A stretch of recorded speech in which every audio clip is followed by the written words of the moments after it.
está em queda, o preço do escravo está em alta, e isso vai gerar uma consequência meio óbvia. Qual que é a consequência meio óbvia?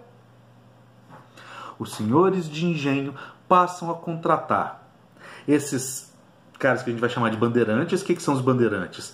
São indivíduos que montam grupos, milícias, a palavra está na moda, né? São milícias que se formam para penetrar no interior brasileiro. Tá? Esses milicianos, por assim se dizer, eles se concentravam ali na vila de São Vicente, no atual estado de São Paulo. Tá? Então são os vicentinos, ou paulistas. No contexto colonial, quando fala vicentino, paulista, pensa bandeirante. Tá? Nós estamos falando de uma sociedade ali que tem como principal atividade econômica a criação de expedições para o interior. E para que serviam essas expedições? Num primeiro momento, para resolver o problema de mão de obra da economia litorânea. Tá? Como que eles resolviam o problema de mão de obra? Você tem duas formas, basicamente, de resolver o problema de mão de obra. Tá? Uma, recuperar as peças perdidas, ou seja, esses caras são eventualmente contratados para penetrar no interior, procurando quilombos, e aí eles montavam um teatro de guerra, né? Assim, achou ali, tem uma vila ali, uma fortificação, ali você tem um reduto de escravos fugidos. Os caras cercavam tudo e iam para cima, tá? Quem resistir morre, mas você tenta matar o mínimo possível porque a sua intenção é recapturar e levar de volta para o litoral. Bom, então expedições como essa vão destruir uma boa parte dos maiores quilombos brasileiros, incluindo Palmares. Tá? A segunda forma de resolver o problema de mão de obra com essas expedições é através da captura de índios. Tá? Então esses caras vão atrás de tribos que tinham se interiorizado, tá?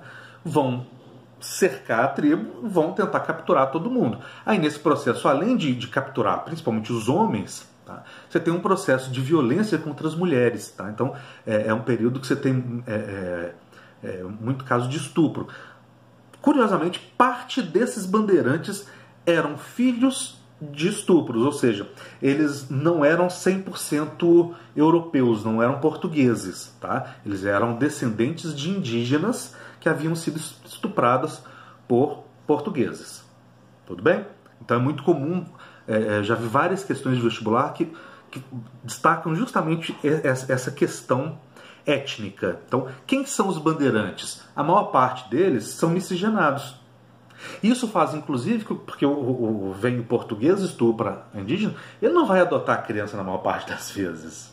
Tá? Então esse moleque, ele vai até um contato com civilização cristã, ocidental, mas ele é criado por uma mãe índia. Qual que é a consequência óbvia disso? Esses bandeirantes, eles têm um pé na cultura europeia e outro na cultura indígena. Então eles falam não exatamente o tupi, eles criam uma nova língua que vai ficar conhecida como língua geral ou brasílico.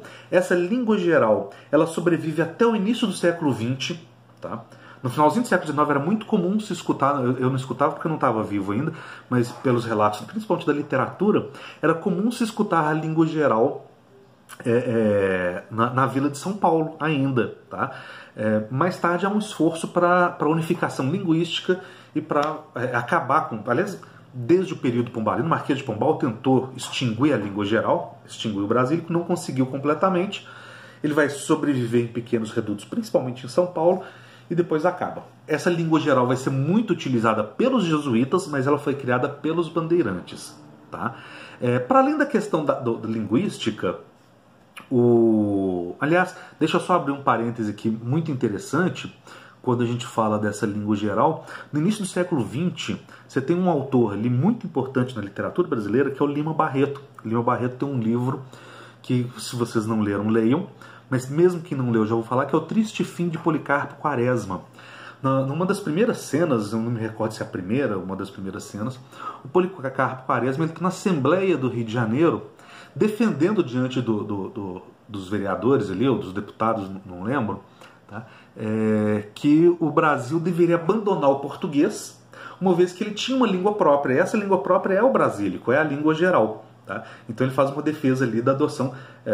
Nós estamos dentro de um contexto que está surgindo um nacionalismo brasileiro, pensa no que vem logo na sequência, que é o modernismo, tá? O Lima Barreto seria um pré-modernista. Então essa língua que foi criada pelos bandeirantes vai aparecer na literatura brasileira do início do século XX. Tá? Fecha parênteses. Vamos voltar então à figura do bandeirante. Além da questão linguística, essa influência de uma ascendência indígena, ela vai aparecer nos hábitos, na forma de se relacionar com a natureza. Então os bandeirantes eles tinham uma familiaridade maior com o interior, com a mata fechada. Tá? Nós vamos falar depois, quando a gente estiver falando dos emboabas, nós vamos falar de alguns hábitos, como por exemplo de andar no mato descalço e não de botas. Bom, avançando. Esses bandeirantes, eles eram contratados, na maior parte das vezes, pelos senhores de engenho ou através de um governo de capitania ou governo geral, tá? Mas eram expedições particulares. Quando esse cara era contratado, seja para destruir um quilombo, seja para capturar índios para escravização, ele recebia um título provisório. Tá? Esse título de provisório era de capitão do mato. Então era montada uma expedição com caráter paramilitar, então é uma milícia, tá, ok? Ele age com autoridade concedida pelo governo, mas é uma expedição particular, paga geralmente por particulares interessados, que são os caras que vão ou comprar as peças indígenas de escravos ou receber de volta os escravos fugidos. Tá? Bom, em geral, essas bandeiras elas são chamadas de sertanismo de contrato. Então pode aparecer no vestibular a expressão sertanismo de contrato. Nós estamos falando de bandeira. Tá? Bom, como que essas bandeiras se relacionam com o que está por vir? Ora, esses caras, eles utilizavam, assim como os caminhos do gado, eles utilizavam principalmente as margens dos rios, até como forma de orientação na mata completamente fechada. Tá? Então, ao percorrer em direção ao interior do Brasil, esses rios que desembocavam lá no litoral, eventualmente, tá? Nós não sabemos quando, tá? Provavelmente vamos morrer sem saber, mas em algum momento do século XVII, esses caras descobriram a existência de ouro no interior do que hoje a gente chama de Minas Gerais. Tá? Esse ouro ele aparecia principalmente nas margens dos rios, onde o rio fazia uma curva. Geralmente o ouro ele vinha em pequenos pedaços, ou em pó, ou misturado no cascalho, em pequenas pepitas. Ele vem sendo trazido, né, como sedimento pelo rio. Quando você chega na curva do rio, você tem aquele negócio lá da física, não sei direito como é que chama aquilo ali, de velocidade, não sei o que lá, aceleração centrípeta, tangencial. Eu sei que faz curva, o ouro não consegue fazer curva, sai capotando e vai para a margem do rio. Então, nas margens dos rios, principalmente nas curvas, se formavam esses pequenos depósitos sedimentares.